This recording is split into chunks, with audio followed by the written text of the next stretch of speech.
নমস্কার সবাইকে, কেমন আছো তোমরা? আশা করি সবাই খুব ভালো আছো। আজকের ব্লগটা আমাদের জন্য ভীষণ স্পেশাল, কারণ আজ আমাদের আদি জন্মদিন। আজকের দিনটা শুধু একটা জন্মদিন নয়, আমাদের কাছে একটা সুন্দর স্মৃতি। তাই সকাল থেকে রাত পর্যন্ত আদি জন্মদিনের ছোট ছোট মুহূর্তগুলো তোমাদের সঙ্গে শেয়ার করব। তাহলে চলো শুরু করা যাক আজকের স্পেশাল বার্থডে ব্লগ। জন্মদিনের সকালটা আমাদের বাড়িতে একটু অন্যরকমভাবে শুরু হয়। আমাদের বাড়ির একটা ছোট্ট নিয়ম আছে, জন্মদিনের দিনে প্রথমে ঠাকুরকে প্রণাম করে ঠাকুরের আশীর্বাদ নিয়ে তারপর দিনে শুরু করা হয়।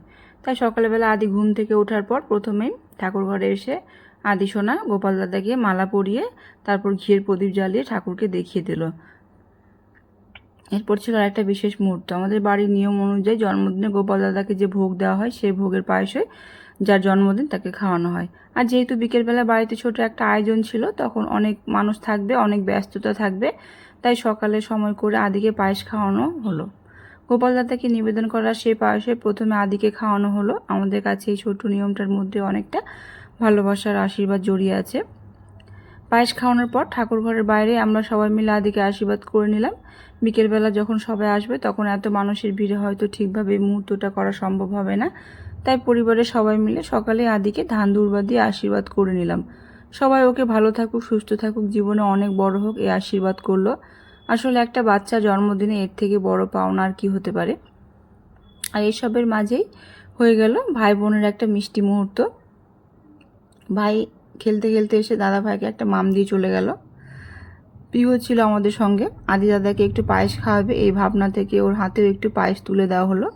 পিহু খুব আদর করে দাদাকে পায়েস খাওয়ালো। আর তারপর ভাই বোনের সেই ছোট্ট আদরের মুহূর্তটা আমাদের কাছে ক্যামেরায় সুন্দরভাবে ধরা পড়ে গেল। এবার শুরু হলো রান্না বান্না। এরপর শুরু হলো আমাদের আসল ব্যস্ততা, কারণ বিকেলবেলা যেহেতু ছোট একটা বার্থডে আয়োজন করা হয়েছে, তাই সকাল থেকেই বাড়িতে রান্না বান্নার প্রস্তুতি শুরু হয়ে গেল। আমরা সবাই মিলে বাড়িতেই রান্না করেছি। আমি ছিলাম, চদ্দি ভাই ছিলাম, মেজদি ভাই, সবাই মিলে আমরা সবাই মেজদি ভাইকে জোগাড় করে দিলাম। আমি শেষদি ভাই, মেজদি ভাই আর শেষদি ভাই রান্নাটা করলো, আমি একটু ওদেরকে হেল্প করে দিয়েছি। আর যেহেতু এখন শ্রাবণ মাস চলছে এবং আমাদের বাড়িতে নিরামিষ রান্না হচ্ছে, তাই পুরো আয়োজনটাই ছিল নিরামিষ। মেনু খুব বেশি ছিল না, কিন্তু বাড়ির সবার পছন্দের জিনিসগুলো রাখা হয়েছিল। ছিল লুচি, ফ্রাই, ছোলার ডাল, পায়েস, মিষ্টি, স্যালাড আর শেষে আইসক্রিম। সবাই মিলে রান্না করতে করতে, গল্প করতে করতে কখন যে আর একটা সময় কেটে গেলো বুঝতেই পারিনি। সব রান্না বান্না শেষ করার পর এবার বাড়িটা একটু গুছিয়ে নেওয়ার পালা। সবাই মিলে রান্নাঘর পরিষ্কার করলাম, বাড়ির এদিক ওদিক গুছিয়ে নিলাম, তারপর একটু সময় নিয়ে আবার রেস্ট করলাম। শুরু হলো বার্থডে ডেকোরেশন। একটু বিশ্রাম নেওয়ার পর আবার সবাই কাজে লেগে গেলাম। এবার শুরু হলো বেলুন ফুলানো আর সাজানোর কাজ। বাড়ির বাচ্চারাও কিন্তু পিছিয়ে ছিল না, সবাই মিলে বেলুন ফুলোতে শুরু করে দিল। কেউ বেলুন ফুলোচ্ছে, কেউ সাজাচ্ছে, কেউ আবার নিজের মতো করে সাহায্য করছে। সব মিলিয়ে বাড়ির পরিবেশটা যেন উৎসবের মতো হয়ে গেল। আমরা নিজেরাই সবাই মিলে ডাইনিংয়ের জায়গাটা সুন্দর করে সাজালাম। তারপর ধীরে ধীরে সবাই আসতে শুরু করলো। বাড়ি একেবারে জমজমাট হয়ে গেল। সবাই আসার পর শুরু হলো আমাদের ছোট্ট আদির জন্মদিনের সেলিব্রেশন। আদিকে নিয়ে সবাই একসঙ্গে হলাম। আর তারপর এলো সেই বহু প্রতীক্ষিত মুহূর্ত, কেক কাটিং। আদিকে নিয়ে কেক কাটানো হলো। জন্মদিনের গান, সবার হাততালি আর পরিবারের মানুষগুলোর হাসি, সব মিলিয়ে মুহূর্তটা একেবারে আনন্দে ভরে গেল। আদি কেক কাটলো আর তারপর শুরু হলো কেক খাওয়ানোর পালা। প্রথমে সবাই আদিকে কেক খাওয়ালাম, তারপর আদিও নিজের হাতে সবাইকে কেক খাওয়ালো। এই সময়টাও সবাই এত আনন্দ করছিল যে পুরো বাড়িটাই যেন হাসি আনন্দে ভরে উঠেছিল। তারপর শুরু হলো খাওয়া দাওয়া। আদি আবার একটু দুষ্টামি করে দিদিভাই আদিকে কেক খাইয়ে তারপর একটু দুষ্টামি করে বললো, আমি তোমার থেকে অনেক বড় না, তুমি আমাকে প্রণাম করো। আদিও সুন্দর করে দিদিভাইকে প্রণাম করলো। তারপর মণিমা এসে কেক খাইয়ে জল খাওয়ালো, তারপর আমি খাওয়ালাম। ছোটো মা আদিকে একটু মিষ্টি খাইয়ে, কেক খাইয়ে একটু আদর করে নিলাম।